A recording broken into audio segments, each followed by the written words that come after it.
Hey guys, boa tarde. Welcome back to my channel. Dorothea here with another word vlog, numero 4, coming at you. Today I want to emphasize a little bit more of my Portuguese because I feel like, I'm in Brazil, I'm speaking Portuguese every day. I should really do more word vlogs about it. I've been giving an unfair advantage to my Spanish, although I do love Spanish. It's my second language. It will always have a special place in my heart.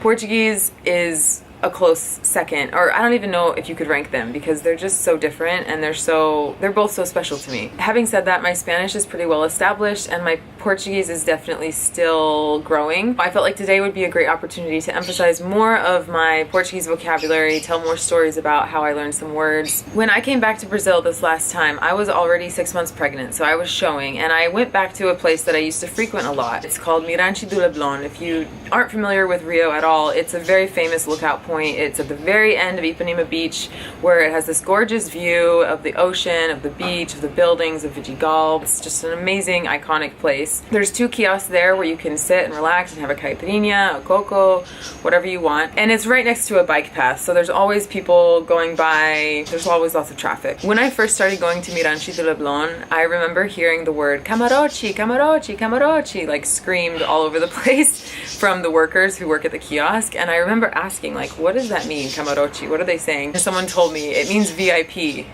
which I just found funny because they're offering like VIP treatment, but it's really not.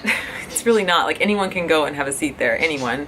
But of course they want to entice you to bring business so you can buy something. So they would entice people, or try to entice people, with saying camarote, camarote. It's a good word to know. So there you go, it's a freebie. Like I said, when I came back, I was already 6 months pregnant. I was showing. I had friends there that work at the kiosk, and I was talking to one of the owners, and she was saying to me like, oh, you're pregnant, you need to have a chá de bebê, we need to organize this for you. And I was like, what? Come again? Chá de bebê? Because chá means tea, like the drink, literally tea. I asked her, like, what's a chá de bebê? And she's like, oh, it's a party that you have where everyone gives you presents and fralda. And I was like, fralda? What's fralda? I don't know what she's saying. I felt really lost, really rusty in my Portuguese.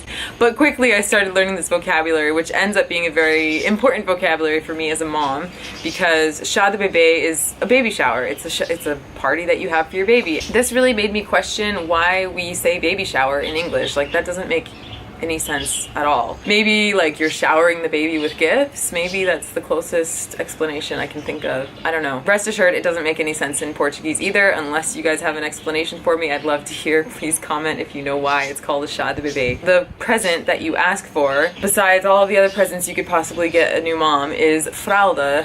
Fraldas. Please give me more fraldas. I need more fraldas. They're diapers.